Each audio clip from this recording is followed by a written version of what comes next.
नमस्कार मित्रों, नमः संस्कृताय। पूनम सिंह संस्कृत क्लासेस में आपका बहुत बहुत स्वागत है। अभी हमारा जो जून का पेपर होने वाला है उसमें सिलेबस में हमारे बहुत सारी चीज़ें लगी हुई हैं, तो इसलिए हमें फटाफट चीज़ों को देखते चलना है और अच्छे से समझते चलना है। ठीक, तो आज हम देखेंगे दर्शन के बारे में। दर्शन हमारा जो है दर्शन शास्त्र, उसमें बहुत सारे दर्शन भी लगे हुए हैं। थोड़ी थोड़ी चीज़ों को देखते और समझते चलेंगे तो हमारी चीज़ें क्लियर होती चलेंगी और आगे के लिए बेहतर तैयारी कर पाएंगे। ठीक, तो हम देखेंगे दर्शन। दर्शन में दर्शन शास्त्र हमारा जो 6 भागों में विभाजन है इसका, या फिर विभक्त है, ऐसा कह सकते हैं। ठीक, उसमें पहला है हमारा आस्तिक दर्शन। आस्तिक दर्शन क्या है? आस्तिक दर्शन में हमारा वेदों की सत्ता में विश्वास रखने वाला जो दर्शन, जिसमें यानी कि वेदों की सत्ता को विश्वास जो करते हैं, वेदों को मानते हैं, वो हमारे आस्तिक दर्शन है। और जो तो उसमें हमारे कौन कौन से आते हैं ये देखेंगे। सांख्य योग पहला हमारा आ जाएगा, सांख्य और योग। फिर न्याय वैशेषिक ये आ जाएगा। फिर है हमारा मीमांसा और वेदांत। मीमांसा और वेदांत, सांख्य योग, न्याय वैशेषिक और मीमांसा वेदांत, ये हमारे हो जाएंगे आस्तिक दर्शन में। आस्तिक दर्शन में सांख्य योग, न्याय वैशेषिक, मीमांसा दर्शन और फिर नास्तिक दर्शन। नास्तिक दर्शन में क्या आता है ये देख लीजिए, क्योंकि ये चीज़ें समझ लेंगे तभी आगे की चीज़ें बेहतर तरीके से समझ में आएंगी। ठीक, तो हम देखेंगे नास्तिक दर्शन। नास्तिक दर्शन क्या होते हैं? नास्तिक दर्शन हमारा होता है, नास्तिक दर्शन में नास्तिको वेद निंदका, ये मनुस्मृति में कहा गया है। ठीक, मनुस्मृति में ये कहा गया है, नास्तिको वेद निंदका, वेदों की सत्ता में विश्वास न रखने वाला दर्शन जो है वो क्या है? विश्वास न रखने वाला दर्शन जो है वो नास्तिक दर्शन कहलाता है। ठीक, तो ये उसमें कौन कौन से आते हैं? तो जैन दर्शन, चारवाक दर्शन और बौद्ध दर्शन। ठीक, ये JCB, इससे आप इसको शॉर्ट में याद रख सकते हैं। जैन और जे से जैन, C से चारवाक और B से बौद्ध। ठीक, इस तरह ये तीनों दर्शन के नाम आसानी से आप याद कर सकते हैं। JCB, ठीक, JCB याद रखोगे तो जैन ये हमारे नास्तिक दर्शन में आता है, जैन, चारवाक और बौद्ध। जैन दर्शन, चारवाक दर्शन, बौद्ध दर्शन। ठीक, ये हमारा हो जाएगा नास्तिक दर्शन में। ठीक, फिर आगे देखेंगे आगे की चीज़ें क्या है। आगे है हमारा षट दर्शन। फिर ये सब मिला के 6 दर्शन हो गए। ठीक, तो ये 6 दर्शन हो गए। और जो यहाँ पे सांख्य योग है, सांख्य योग, सांख्य और योग ये हो गए आस्तिक दर्शन में। और नास्तिक दर्शन हमारे ये 3 हो गए, JCB यानी कि जैन, चारवाक और बौद्ध। ठीक, ये हो गए। फिर षट दर्शन जो हमारे आस्तिक हैं। आस्तिक में पहले हम देखेंगे किसके बारे में? तो सांख्य दर्शन के बारे में। ठीक, जो आस्तिक में हमारा पहला कौन सा है? सांख्य दर्शन है। सांख्य दर्शन के बारे में हम देखेंगे। ठीक, तो सांख्य दर्शन का जो सांख्य दर्शन का नाम है वो कैसे है, यानी कि कैसे पढ़ा, तो ये देखेंगे नामकरण।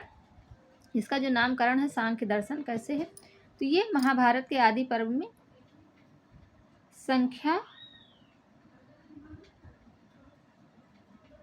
यहाँ पे जो महाभारत है उसमें आदि पर्व में ये सांख्य प्रकृते चयो प्रकृति च प्रच्छते, तो ये वहाँ पे ये चीज़ वहाँ पे प्राप्त होती है महाभारत में। तो इस प्रकार इसको मानते हैं कि ये सांख्य दर्शन, इसका नाम यहाँ से पड़ा। ठीक, तो ये सांख्य दर्शन हो गया। सांख्य दर्शन में क्या चीज़ें हैं मेन देख लेंगे। मेन चीज़ें हैं इसमें। तत्व कितने हैं? तो तत्व इसमें पूरे 25 हैं। तत्व इसमें कितने हैं? पूरे 25 हैं। और मूल तत्व हैं इसमें 23। ठीक, 23 हैं। और 2 इसमें हैं प्रकृति और पुरुष, तो 23 और 2 मिला के हो जाएगा 25। तो ये हमारा 25 तत्वों को मानने वाला हमारा दर्शन ये है सांख्य दर्शन। ठीक, और ये है द्वैतवादी दर्शन। कौन सा दर्शन है ये? तो द्वैतवादी दर्शन है। ठीक, तो इस तरह चीज़ों को आप लोग देख लीजिएगा बेहतर से, तो चीज़ें अच्छे से आपको ध्यान में रहेंगी। ठीक, और भी बहुत सारी अच्छी चीज़ों को बताया गया है, तो आप लोग जाके पूनम सिंह संस्कृत क्लासेस में देख सकते हैं। बहुत सारी चीज़ों को बहुत सारे पिछले वीडियो भी पड़े हुए हैं, उसको आप देखेंगे तो वहाँ से भी आपको लाभ मिलेगा। ठीक, और चैनल को सब्सक्राइब करके रखें ताकि जो भी चीज़ें आएँ फटाफट आप तक पहुँचती जाएँ। ठीक, तो यहाँ पे हो जाएगा हमारा सांख्य दर्शन यानी कि प्राचीनतम दर्शन। जो सांख्य दर्शन हमारा है वो क्या है, वो सबसे प्राचीन दर्शन माना गया। ठीक, इस दर्शन के मूल बीज, जो ये दर्शन है इसका मूल बीज कहाँ से हमें प्राप्त होता है, तो ये हमें इसका मूल बीज प्राप्त होता है श्वेताश्वतरोपनिषद। श्वेताश्वतरोपनिषद से प्राप्त होता है ये। तो ये किस वेद का है, यजुर्वेद का। जो श्वेताश्वतरोपनिषद है हमारा वो कृष्ण यजुर्वेद का है। ठीक, कृष्ण यजुर्वेद का है, ये चीज़ भी इम्पॉर्टेंट है।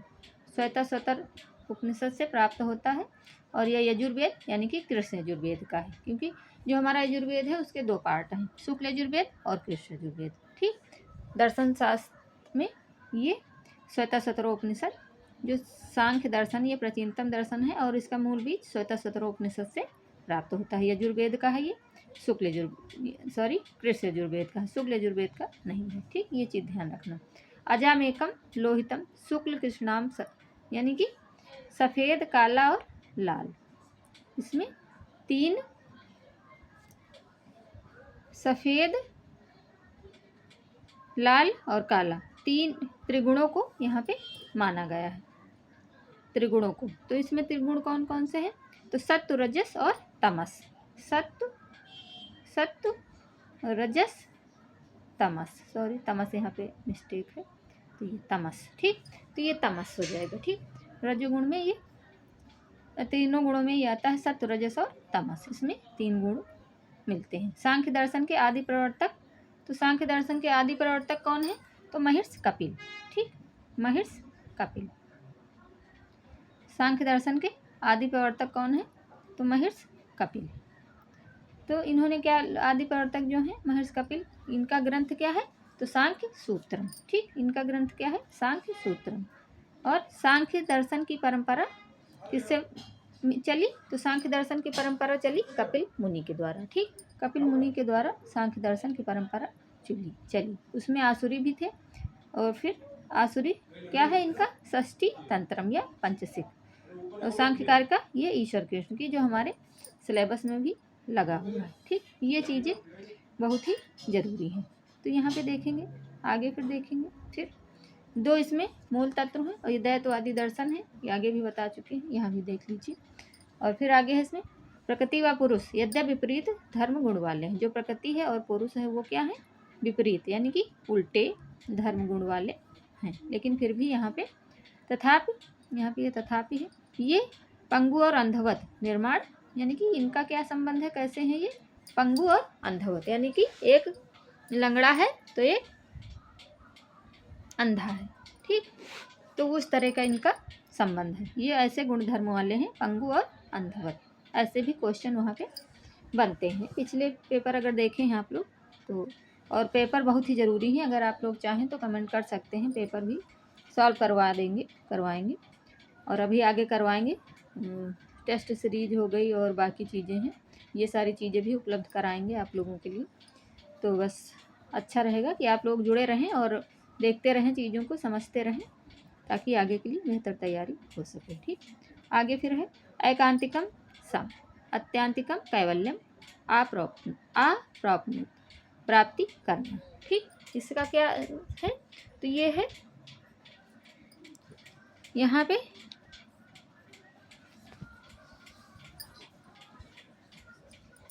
एकांतिक और अत्यांतिक कैवल्य को प्राप्त करने का यहाँ पे इसका मूल सिद्धांत है प्रकृति का। प्रकृति और पुरुष जो है उसका पंगु और अंधवत संबंध है। ठीक, गुण धर्म वाले हैं। सांख्य दर्शन में यहाँ पे सांख्य दर्शन में दुख त्रयी, यानी कि दुख त्रय क्या है, दुख त्रय यहाँ पे है, दुख त्रय है आध्यात्मिक, अधिदैविक और अधिभौतिक।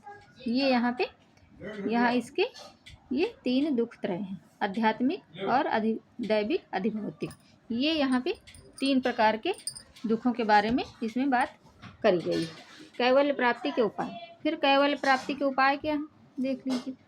कैवल्य प्राप्ति के उपाय व्यक्ताव्यक्त विज्ञानात्, ये फिर 23 प्रकृति पुरुष विशिष्ट पदार्थ ज्ञान प्रमाण और प्रत्यक्ष अनुमान सत्य, ये यहाँ पे हो जाएगा।